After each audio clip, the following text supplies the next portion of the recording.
राज्यात सध्या स्मार्ट मीटरचा मुद्दा जोरदार चर्चेत आहे. वीज वितरणातील तोटा कमी करणं, विजेची चोरी थांबवणं आणि ग्राहकांना अचूक बिल देणं या उद्देशाने केंद्र सरकारने जुलै 2021 मध्ये RDSS म्हणजेच रिव्हॅम्प डिस्ट्रीब्युशन सेक्टर स्कीम योजना सुरू केली. या योजनेअंतर्गत देशभरात कोट्यावधी स्मार्ट मीटर बसवण्याचा निर्णय देखील घेण्यात आला आणि महाराष्ट्रातही ही मोहीम मोठ्या प्रमाणावर राबवली गेली. परंतु याचा खरंच फायदा सर्वसामान्यांना आणि शेतकऱ्यांना झाला का हो? की बचतीच्या नावाखाली अजून खिशाला कात्री लागली? महावितरण स्मार्ट मीटर साठी सक्ती करू शकतं का? स्मार्ट मीटरच्या नावाखाली लोकांना मूर्ख बनवण्याचा प्रयत्न होतोय का, असा प्रश्न सध्या सामान्य जनता आणि शेतकरी वर्गात सध्या उपस्थित होत आहे.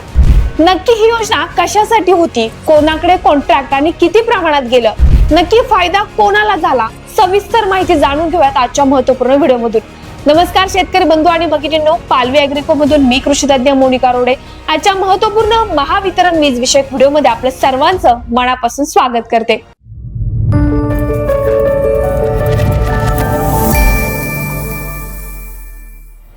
सरकार आणि महावितरणाकडून असा दावा केला जातो की स्मार्ट मीटरमुळे ग्राहकांना पारदर्शक बिलिंग मिळेल, वापरानुसार नियंत्रण ठेवता येईल आणि दीर्घकालीन बचत देखील होईल. मात्र प्रत्यक्षात अनेक ठिकाणी याउलट चित्र दिसत आहे.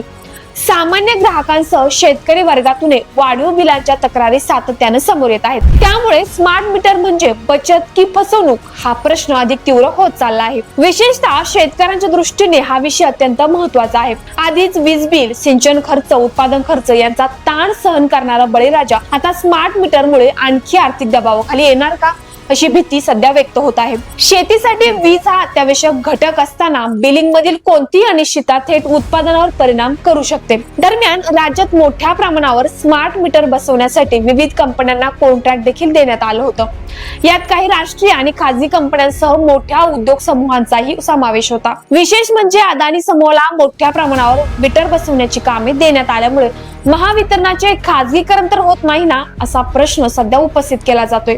आपण कंपन्यांनुसार जर आकडा पाहिला तर यामध्ये हैदराबादच्या NCC म्हणजेच नागार्जुन कन्स्ट्रक्शन कंपनीला नाशिक आणि जळगाव क्षेत्रात 28,86,000 आणि लातूर, नांदेड आणि औरंगाबाद क्षेत्रासाठी 27,77,000 मीटर बसवण्याचं, मॉन्टे कार्लो लिमिटेड कंपनीला चंद्रपूर, गोंदिया आणि नागपूरमध्ये 30,30,000 मीटर बसवण्याचं कॉन्ट्रॅक्ट, जीनस पॉवर कंपनीला 21,77,000 मीटर बसवण्याचं कॉन्ट्रॅक्ट मिळालं. पण मग यातला सगळ्यात मोठा प्लेअर होता तरी कोण?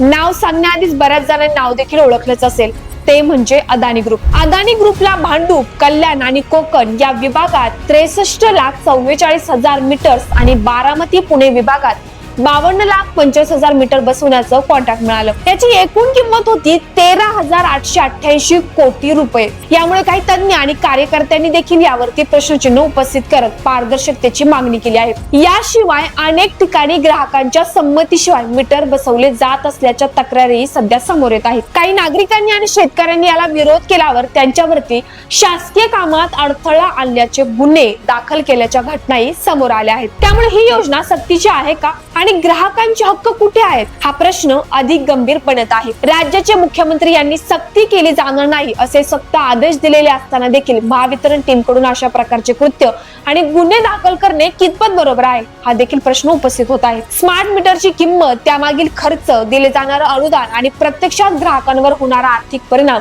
या सगळ्याचा स्पष्ट हिशोब अजूनही सर्वसामान्यांपर्यंत पोहोचलेला नाही. त्यामुळे शंका आणि संभ्रम अधिकच वाढत चालला आहे. आज गरज आहे ती फक्त पारदर्शकतेची आणि शेतकरी केंद्रित निर्णयांची. जर स्मार्ट मीटर खरोखरच फायदेशीर असेल तर त्याचे स्पष्ट आणि प्रामाणिक फायदे जनतेसमोर मांडलेच गेले पाहिजेत. स्मार्ट मीटरची सक्ती का करण्यात आली हे देखील स्पष्ट करावे अशी जनतेची मागणी आहे. यावर आपलं काय मत आहे कमेंटद्वारे नक्की कळवा. सोबतच अशीच शेती संबंधित महत्त्वाची आणि उपयुक्त माहिती मिळवत राहण्यासाठी पालवी ॲग्रिको चॅनलला सबस्क्राईब करायला विसरू नका. धन्यवाद.